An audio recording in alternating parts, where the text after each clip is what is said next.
Hello, everybody. Welcome back to the channel. It is Mike Brown here with Remax in Toronto. I've got a new mic setup here. It's really just to help simplify the production and editing of these videos. So my apologies if the quality's not up to snuff. Just trying out some new things here.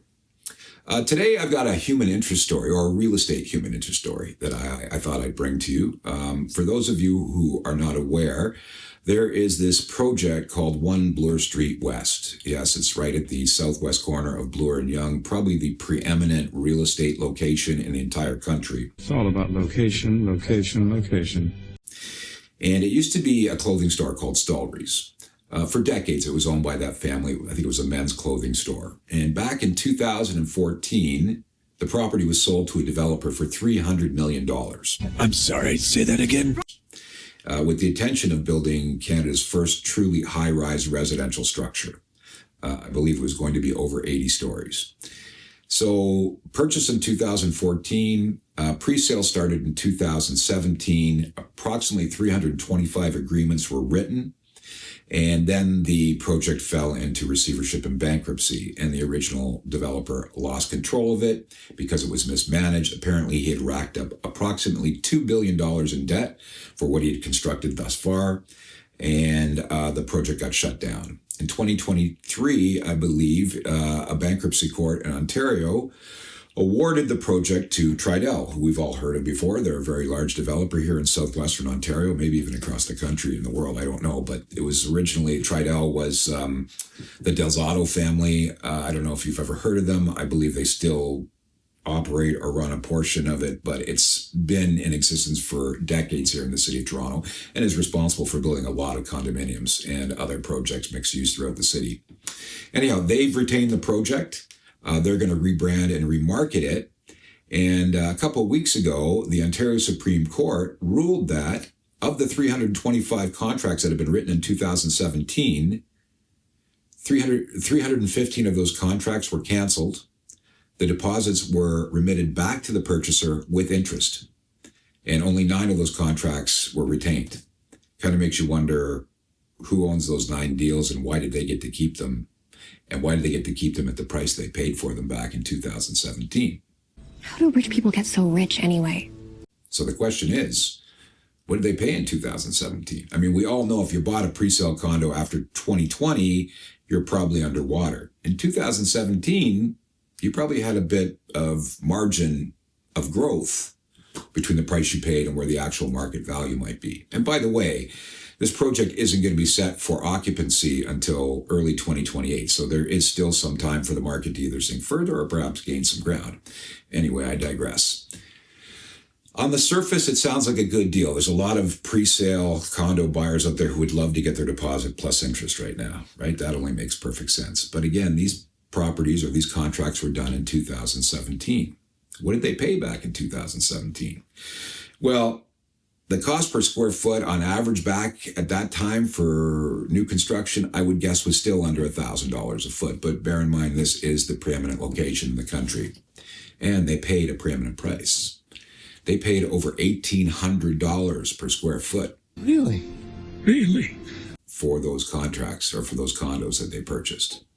So again, it kind of seems like maybe they're on the winning side getting their money back. Well, let's not be deceived by that. The whole idea behind the restructuring of the project and being able to make it or have it make feasible financial sense is to rebrand this project. And the intention of the new developer is to create fewer units that are larger.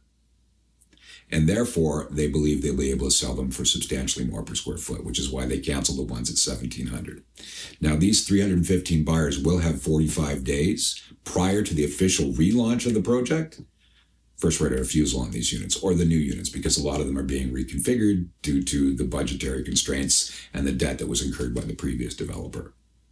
What price are they going to be offered? Well, they paid $1,800 a foot and that got canceled. The new price is estimated to be between $3,500 and $4,000 per square foot. What the actual I know. Wow. It seems unbelievable. Well, that apparently is going to be achievable. And here's how I have a feeling that will be achievable. I saw a story online a few weeks ago where they were referencing Billionaires Row in Manhattan.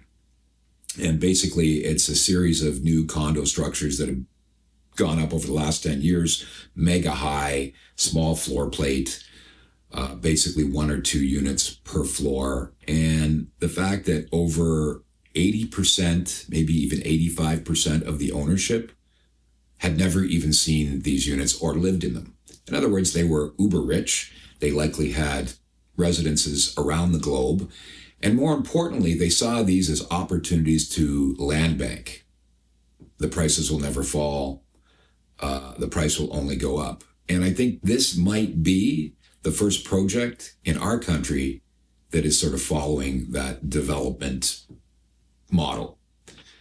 1,800 a square foot in 2017 to 3,500 or 4,000 per square foot in 2028.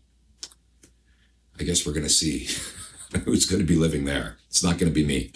Don't sell yourself short. Anyhow, that's it for the human interest story. Without further delay, let's get a look at that inventory story. I thought it might be a good idea to give a bit of a verbal description of what's happening with the inventory. So for this particular episode, you can see the numbers are all in alignment as far as property for sale, freehold, and condo through all 5 regions. Inventory peaked on the first day of the cycle, and the lowest day of the inventory is the last day of this cycle. Conversely, the rental is reversed. The peak inventory day is the last day of the cycle, and the lowest day would be the first. And again, a special thank you to the Hanley Mortgage Group. If you're in need of a mortgage or a refi, these are great people to reach out to. You can find their contact information in the description below.